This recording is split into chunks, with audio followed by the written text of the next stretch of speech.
Bonjour à tous, bienvenue dans votre émission Prime Politique. La sortie récente de l'ancien président béninois Nicéphore Dieudonné Soglo qui est revenu sur quelques sujets de l'actualité. On parlera d'autres sujets également si le temps nous le permettait.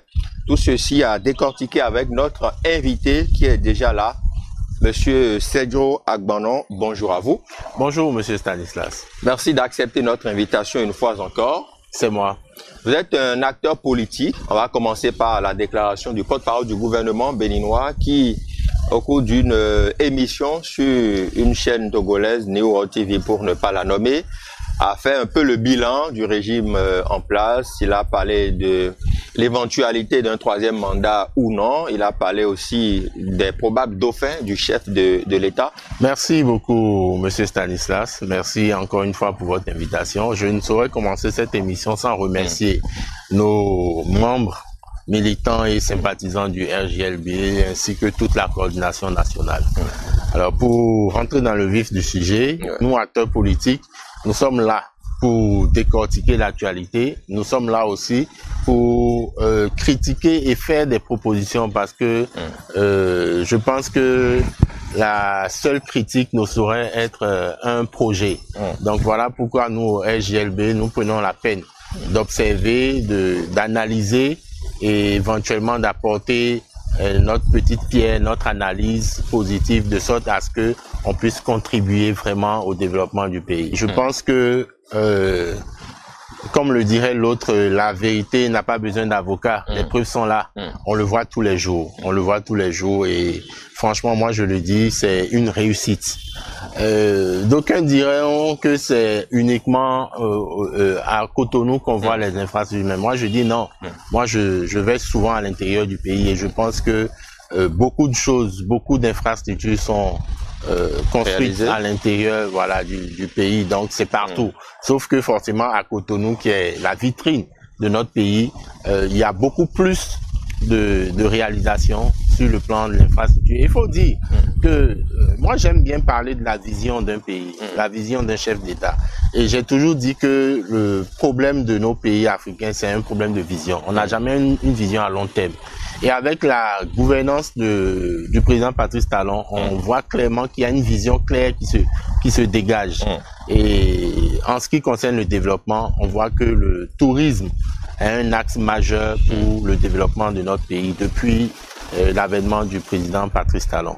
Et quand vous parlez de tourisme, vous devez forcément parler d'infrastructure, de sorte à ce que le pays soit très accueillant, que l'environnement, le cadre de vie soit idéal pour que les visiteurs se sentent vraiment à leur aise et qu'on puisse circuler comme il le faut. Une fois qu'il n'y a plus à Cotonou, impossible de circuler. Et quand vous regardez la qualité des travaux qui sont effectués, je pense qu'il y a beaucoup de ressources qui sont allouées au fait pour créer des canaux de drainage des eaux de pluie de sorte à ce que le Cotonou ne soit plus inondé. Et ça, c'est une grande chose. Il n'y a pas que des routes qui sont construites, non.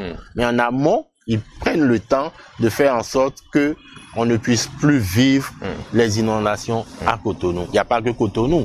Vous allez à Ouida, vous avez des réalisations touristiques qui sont, des infrastructures touristiques qui sont en train d'être construites. Et ça, c'est favorable à l'évolution, à l'industrie touristique du Bénin. Donc, on peut dire tellement de choses. Vous êtes là en train de faire le bilan du chef de l'État. Ce n'est pas le bilan. Ce n'est pas le bilan. Vous savez, vous avez tout de suite fait de dire que quelque chose est positif. On trouve que ça a un côté forcément politique. Non.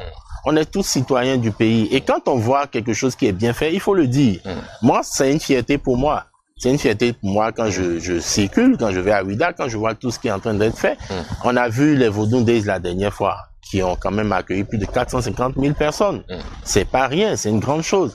Tout à l'heure, je parlais de vision. Vous savez, à l'avènement du président Patrice Talon, il a rendu le visa du Bénin gratuit. Donc, l'accès pour le Bénin est libre et gratuit. Il n'y a plus de paiement de visa. Mais à l'époque, on se demandait, mais peut-être pourquoi? Mais aujourd'hui, on voit les retombées, on voit que c'est favorable justement aux visites, pour que les étrangers puissent facilement venir. Et quand ils viennent, c'est des devises qu'ils apportent. Quand ils viennent, ils injectent de l'argent dans l'économie. Est-ce que le Béninois ressent ça, l'injection de l'argent dont vous parlez dans l'économie? Mais tout dépend du secteur d'activité dans lequel vous êtes. On parle de tourisme. Si vous êtes un hôtelier, que vous avez un complexe hôtelier, vous allez le ressentir. Si vous êtes restaurateur, vous allez le ressentir. Même les petits commerces. Lors des Vodun Days, si vous avez fait un tour sur le site, je pense qu'on a vu beaucoup de jeunes promoteurs qui sont venus pour vendre leurs produits, la restauration et plein de choses. Donc forcément, il y a de l'argent qui est injecté dans l'économie et donc c'est les Béninois qui en profitent. D'accord. Autant d'actions dont vous parlez avec entrain, avec enthousiasme et avec fierté même, je dirais. On a vite fait de politiser les choses. Vous prendrez un Béninois lambda apolitique, je pense qu'il dirait la même chose. Ah bon? Nous, au SGLB, on le dit toujours. C'est pour ça qu'on a cette position quand même de neutralité. Il faut critiquer. Quand il faut critiquer, on critique. Quand il faut dire que c'est bien, on le dit. Mais quand on critique, à côté de la critique, on apporte aussi des approches de solutions. On fait des propositions. Donc, je pense que c'est dans l'ordre normal des choses. Monsieur Agbanon, je voudrais avoir votre avis, justement, sur ce sujet qui a défrayé la chronique et dont beaucoup de personnes parlent. C'est vrai que vous parlez des actions, le gouvernement, le chef de l'État, son bilan est assez élogieux à vos yeux. Et certains craignent qu'il ne veuille partir parce qu'il a tellement, ou qu'il l'aurait tellement bien fait qu'il doit rester pour continuer.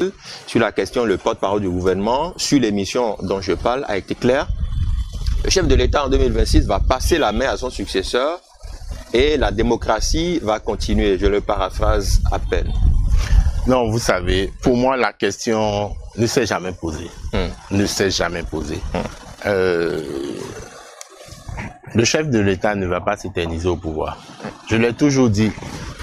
Quand vous voyez la vision de la personne, vous voyez sa gouvernance et son mode de vie de façon globale, vous devez très vite déduire que en 2026, il va partir.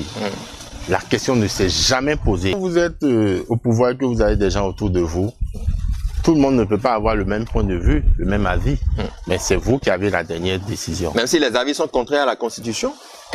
J'y viens. Oui. Alors, les avis sont contraires à la Constitution, cela ne voudrait pas dire qu'il va se plier à ces avis-là. Ça, c'est le premier point. Le deuxième point, si on va déjà sur le plan purement politique, quand on fait recours à ce qu'on a comme constitution, et même il y a eu la révision de la constitution, je pense que on a encore verrouillé, et c'était une assemblée monocolore. Et à ce moment-là, ils ont encore verrouillé toute possibilité de poursuivre, de faire plus de 2 mandats. Donc, je ne dirais pas que c'est normal que les gens pensent ainsi, mais c'est une suspicion générale. Ce n'est pas seulement pour le Béninois, parce qu'on l'a vu dans les autres pays de la sous-région, comment certains chefs d'État ont dit qu'ils partiraient, mais ils se sont encore éternisés au pouvoir. Donc, c'est légitime. Est-ce que ce n'est pas ça qui fait justement que certains veulent voir avant de croire? Libre à eux. Mais je pense que c'est au cas par cas. Et chacun devrait porter une analyse plus approfondie et être... il faut qu'on arrête de se faire peur. Il faut qu'on arrête de se faire peur. En tout cas, moi, à sa place, je ne vais pas m'éterniser et je pense qu'il ne ferait pas le choix de rester, de réviser encore la Constitution, encore une fois, pour pouvoir briguer un 3e mandat. Non. Moi, personnellement, je ne le pense pas. Sur quoi on devrait s'attarder, parce qu'on est à quelques mois des élections présidentielles, pour ne pas dire moins d'1 an, ou du moins un peu plus d'1 an, parce que je crois que c'est en avril. Un peu plus d'1 an, oui. Voilà, le 12 avril. Je pense qu'on devrait plutôt penser à qui succédera au chef de l'État. C'est ça le débat qu'on devrait mener. Parce que, comme je le disais tout à l'heure, beaucoup de choses ont été faites. Et en 9 ans, pour ne pas dire bientôt 10 ans de gouvernance, il y a des bases fondamentaux, des bases fondamentales, pardon, du développement qui ont été posées, sur lesquelles le prochain président pourra se lancer pour créer le véritable développement du pays. Voilà pourquoi au SJLB, on prend le temps de descendre tout le temps vers les populations, leur expliquer l'enjeu que représente 2026 pour le Bénin, pour les populations.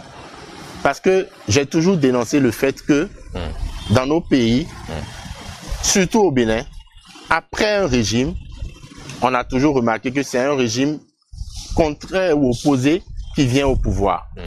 Et quand ce nouveau régime vient, il remet quasiment tout en cause. Ce qui fait qu'on est toujours dans un cercle vicieux et on reprend toujours tout.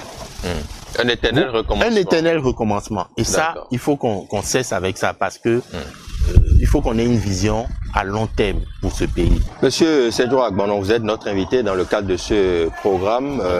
On parle, vous parliez tantôt d'une vision à long terme. Vous pensez que le chef de l'État, oui, il faut voir déjà à qui va lui succéder, une vision à long terme sur laquelle va s'appuyer les différents successeurs.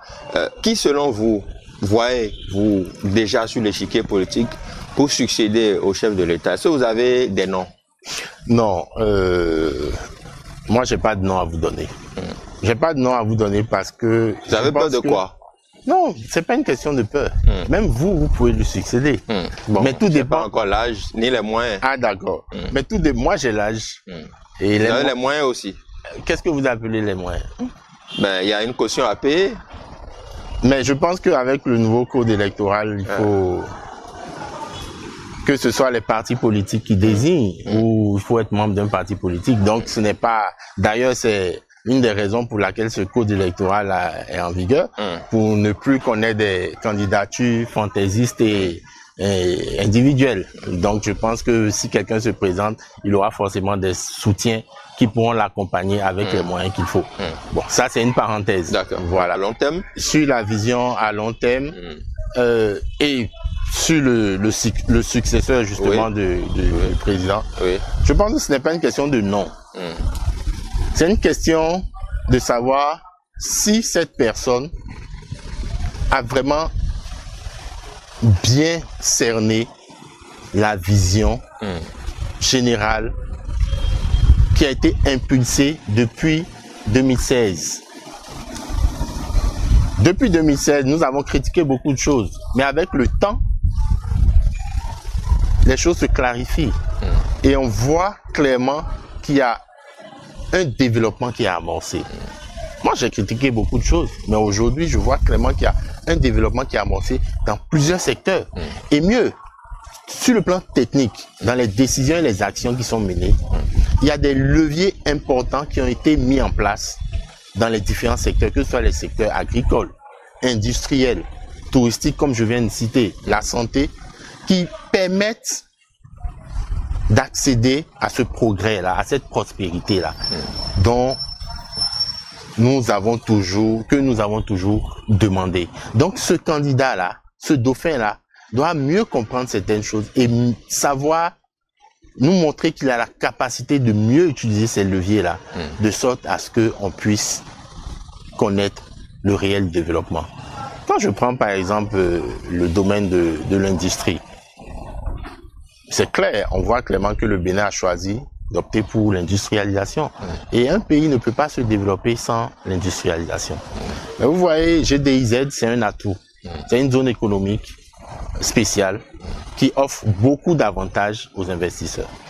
Mais malheureusement, ce qu'on constate, c'est que ce sont les expatriés qui en profitent. Plus, parce qu'ils ont compris le bien fondé et eux, ils ont déjà la culture de l'industrialisation. Donc, ils en profitent. Certes, ça crée de l'emploi, mais ça aurait été mieux que des Béninois se lancent davantage. Le Béninois lambda, même qui est nanti, n'a pas la culture de l'industrialisation. Et je pense qu'un des défis du régime ou de la gouvernance de notre pays, c'est de susciter davantage, pas que avec les avantages qu'offre la GDIZ, mais c'est de créer un écosystème dans lequel les personnes pourront se lancer dans l'industrialisation.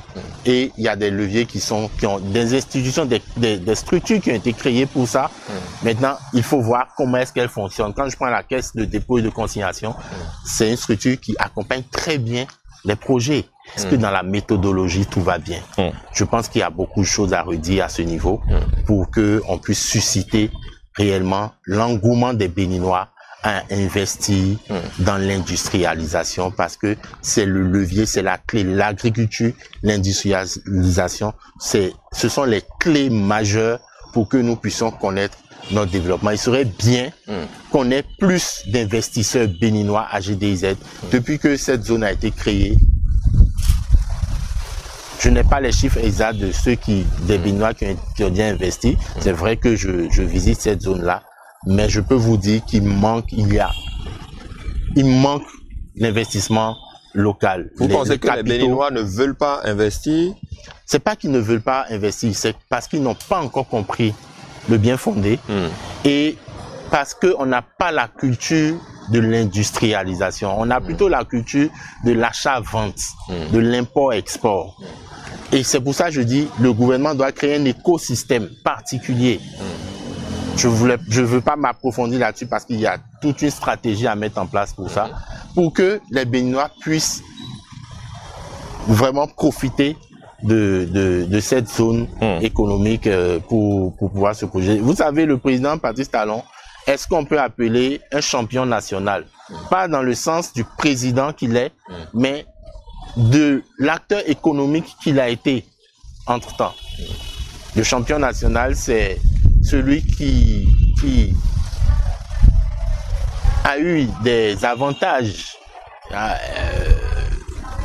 que l'État a pu offrir afin de connaître un certain accroissement dans ses activités. Et je pense que depuis sa gouvernance, malheureusement, on ne peut pas désigner un ou deux champions nationaux.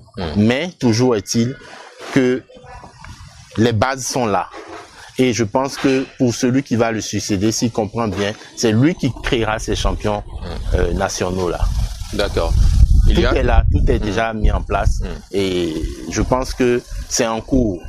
Donc il faudrait que les Béninois puissent mieux comprendre, mieux cerner le bien fondé de l'industrialisation et qu'on puisse faciliter justement l'accès aux capitaux.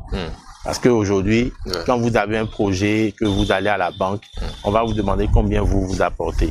Donc l'investissement ne devrait pas être l'apanage seulement des nantis, mais même quand vous avez un projet que vous n'avez pas 1 franc, vous avez 0 franc, on devrait pouvoir vous accompagner sur le bien fondé de votre projet. Et ça, c'est le rôle justement de la caisse de dépôt de consignation, par exemple. Quel est son fonctionnement réel? Quelle est sa méthodologie? Qu'est-ce qu'elle fait réellement sur le terrain? Il y a à redire et il y a des propositions qu'on peut faire pour que ça soit plus dynamique, voilà, de façon globale et qu'on puisse aller à ce développement. Donc, le successeur du président Patrice Talon doit pouvoir aller sur ces choses-là. C'est ça. C'est l'avantage qu'on devrait tirer de cette personne. Donc c'est l'enjeu de 2026. Ce n'est pas de créer encore un éternel recommencement. Non. C'est de pouvoir poursuivre par exemple les Vodou Days. De sorte à ce que ça nous apporte encore plus de capitaux dans le pays. C'est pouvoir investir encore plus dans le tourisme. De sorte à ce que cette industrie-là soit plus florissante. C'est de pouvoir créer ce qu'on appelle l'industrie de la santé, avec cet hôpital de zone qu'on a créé à Calavi. Je pense qu'il y a beaucoup de chic, il y a beaucoup de choses à faire. Il y a beaucoup de choses à faire. Donc, tout est une question de politique qu'on mettra en place. Il ne faudrait pas qu'on risque le recommencement, l'éternel recommencement qu'on a toujours connu depuis 90. Donc moi, c'est ma crainte. D'accord. Voilà. Il y a un acteur non moins important de l'histoire politique de notre pays, l'ancien président Nicéphore Soglo, qui a commis un ouvrage récemment dont il a parlé sur Radio France Internationale. Et au cours de cet entretien, justement, l'ancien président, au-delà de présenter l'ouvrage, il est quand même allé sur des pistes qui ont valu des commentaires dans l'opinion publique, que ce soit ici et au-delà des frontières. Il a parlé du retour des exilés qu'il appelle politiques, Il a parlé de la libération des prisonniers qu'il appelle politiques. Il a parlé du retour au pays aussi de son fils. C'est pratiquement comme un ordre qu'il intime au chef de l'État actuel parce qu'il dit qu'il doit libérer les prisonniers politiques. Les gens doivent retourner au pays. Est-ce que c'est la bonne manière de formuler une telle demande en tant qu'ancien président de la République? Et qu'est-ce que vous pensez de cette sortie du patriarche? Merci beaucoup. Avec tout le respect que je dois au président Nicéphore Dieudonné Sogo, je lui fais mes hommages. Et c'est une personne ressource, c'est une personne sur qui on doit toujours s'appuyer pour aller de l'avant tant qu'ils sont encore avec nous, qu'il est encore avec nous. Je pense qu'on doit profiter le plus possible de son expérience et de ses conseils. Mais pour venir exactement à ce que vous avez dit, vous avez demandé si c'est la bonne manière. Je ne connais pas la bonne manière pour demander ce genre de choses. Il a parlé de par sa position. Donc je n'ai pas spécialement de critique à porter sur la manière dont il a formulé ses requêtes. Oui, mettre ça sur la place publique, est-ce qu'il n'était pas bien d'aller voir le chef de l'État? Il connaît les rouages pour voir le chef de l'État. Le chef de l'État est allé à son domicile, on a vu les images, il peut aller voir le chef de l'État aussi à son domicile. Est-ce qu'il n'y a pas d'autres canaux pour formuler ces genres de demandes plutôt que de le dire sur la place publique comme ça? Peut-être qu'il le dit en privé aussi avec le chef de l'État. Oui, il l'a dit. Maintenant, peut-être que c'est dans une obligation en fonction de sa position de l'homme politique et ancien président qu'il est. D'accord. Les ministres conseillers sont en pause depuis quelques mois déjà. Est-ce que vous sentez l'impact de leur action sur le terrain? Alors, l'impact de leur action, quand vous posez la question ainsi, ça me renvoie à penser au ministre conseiller Gbadamassi, qui est très actif sur le terrain. Non, vous savez, c'est quoi la vision du chef de l'État en créant le poste de ministre conseiller? C'est de là qu'il faut partir. Je pense qu'il a été très clair là-dessus. Pour revenir brièvement à ce qu'il a dit, c'est que quand on forme un gouvernement, on a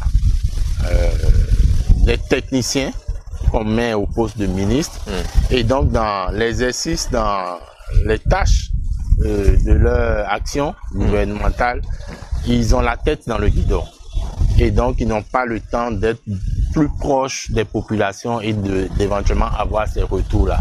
Et donc c'est dans, je pense, cette vision que le poste a été créé.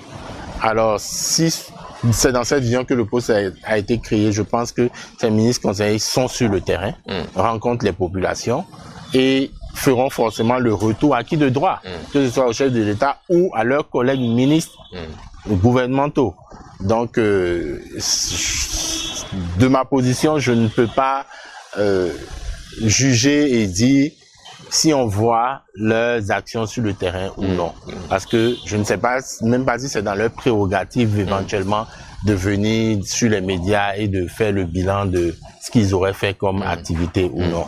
Donc, toujours est-il que ça part d'une bonne idée. Tant qu'ils peuvent apporter un plus à l'action gouvernementale, de sorte à ce que ça puisse améliorer le quotidien des Béninois, alors c'est une très bonne chose.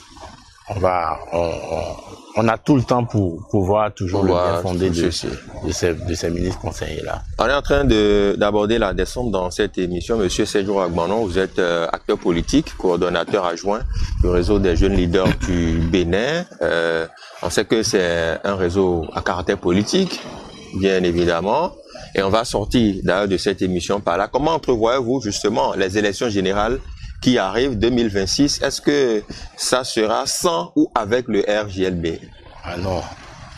Quand vous dites... Je sais que vous n'avez pas vu cette question venir. Ah non, vous ne pouvez pas demander si ça sera sans ou avec. C'est forcément avec. Ah d'accord. C'est forcément avec parce que, vous le savez, on est très actifs. Certes, on ne partage pas nos sorties tout le temps sur les médias, mais on est très très très actifs. Et comme je l'ai dit tout à l'heure, l'enjeu pour nous, 2026 représente un enjeu majeur pour nous.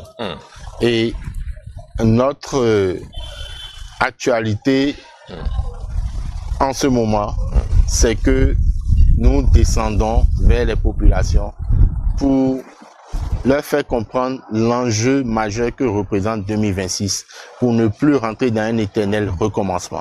Il faudrait que celui qu'on porte au pouvoir soit une personne qui puisse aller sur la base des acquis, créer une sorte de continuité, mais tout en améliorant ce qui n'est pas bien fait, apporter de nouvelles méthodologies, de nouvelles stratégies, de sorte vraiment à mieux capitaliser tout ce que le chef de l'État a été déjà fait. J'ai cité des exemples, j'ai parlé d'industrialisation, j'ai parlé d'agriculture. Dans le domaine agricole, il y a plusieurs décisions qu'on pourrait prendre, améliorer déjà ce qui est fait à travers les structures qui sont déjà mises en place dans leur fonctionnement, dans leur méthodologie, parce que c'est là le problème. Les structures existent, mais comment est-ce qu'elles fonctionnent? Il faut améliorer. Il faudrait pas que un régime vienne pour balayer tout du revers de la main. J'ai cité le cas j'ai donné l'exemple de l'industrie touristique. Moi, j'entends dire comment les gens critiquent, certains critiquent, je ne vais pas citer le nom, parce qu'on entend un peu, certains critiquent les Vodou Days, comme quoi ça a été caporalisé par la famille présidentielle et tout. Et donc, une fois qu'ils seront au pouvoir, ils vont balayer tout ça du revers de la main. Moi, je dis non. Moi, je ne suis pas pour ce genre de choses. Et il faudrait que le Béninois sache que il y a en cours un risque de reprendre cet éternel recommencement-là. Et donc, il faudrait vraiment faire un bon choix pour que on puisse continuer dans ce développement que nous avons amorcé. Vous parlez de bon choix. Qui sera le candidat du LGLB? Le LGLB n'a pas dit qu'il va présenter un candidat. Voilà. Donc, oui, mais je demande parce que, est-ce que vous attendez le choix du chef de l'État ou le choix des formations politiques? Est-ce que vous allez vous aligner sur le candidat qui sera choisi par tel ou tel camp? C'est dans cette optique que je pose la question. Vous en saurez davantage parce que nous prévoyons une grande sortie, une conférence de presse dans laquelle nous allons mieux clarifier la position du RJLB très bientôt. Toujours est-il que ce n'est pas ça le plus important pour moi. La position, ce n'est pas ça le plus important. La position, le plus important pour moi, c'est de pouvoir être dans la sérénité que à partir de 2026, les choses continuent normalement et qu'on ne balaie pas du revers de la main tout ce qui a été fait. Ça, c'est ma crainte majeure. Quand je me couche les soirs, c'est à ça je pense. Voilà. Donc, c'est ça la préoccupation. Et c'est ça le combat que nous devons mener aujourd'hui sur le terrain pour montrer le bien fondé. Comme je l'ai dit tout à l'heure, les seules critiques ne peuvent pas être un projet. Quand on critique, il faut faire des approches de solutions.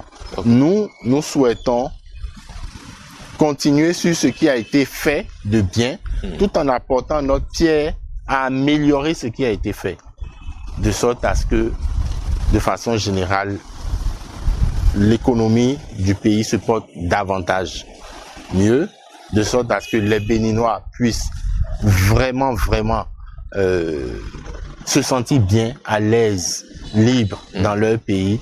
Et c'est ça le vrai combat de l'homme politique. Ce n'est pas de cracher sur tout ce que fait l'autre et de toujours critiquer de façon négative. Non, il faudrait qu'on sache que notre objectif, c'est de construire le pays ensemble. Et il faut que la mentalité change. Nous sommes jeunes, nous représentons l'avenir de ce pays et on doit comprendre ça pour qu'ensemble on puisse vraiment apporter tout notre savoir-faire pour que ce pays aille de mieux en mieux. Donc je pense que c'est ça notre combat. Le combat n'est pas au niveau de qui sera candidat ou non. C'est de mieux expliquer les choses et que au moment opportun, quand les candidatures sortiront, on pourra discuter avec les probables candidats et autres et voir dans quelle vision ils s'inscrivent. Et c'est en fonction de ça que on va mieux expliquer aux populations le bien fondé de telle ou de telle candidature qu'on pourrait accompagner. Voilà. D'accord. Merci beaucoup à vous, Monsieur Sergio Agbanon, vous êtes acteur politique, coordonnateur adjoint du réseau des jeunes leaders du Bénin. Merci d'avoir évoqué tous ces sujets de l'actualité avec nous. On a parcouru quand même une bonne dizaine de sujets. C'est rare pour être souligné. On a parlé de beaucoup de choses. J'espère que ceux qui nous ont suivis en ont pris de la graine. Vous avez un mot à l'endroit de ceux qui vous suivent? Je vous remercie. Oui. Je remercie toute l'équipe de votre média. Oui. Et je dirais juste simplement aux populations de rester confiantes, de garder toujours courage parce que tant qu'il y a à faire, rien n'est fait. Donc nous, en tant qu'acteurs politiques, jeunes de la nouvelle classe, je dirais, on fera tout pour que ce pays se porte à merveille. Et donc 2026, encore une fois, représente un enjeu majeur et que on puisse réellement faire le bon choix. Que l'avenir nous présente de bonnes surprises. Merci beaucoup à vous. Merci à toutes les équipes en régie et de réalisation autour de ce programme. À bientôt.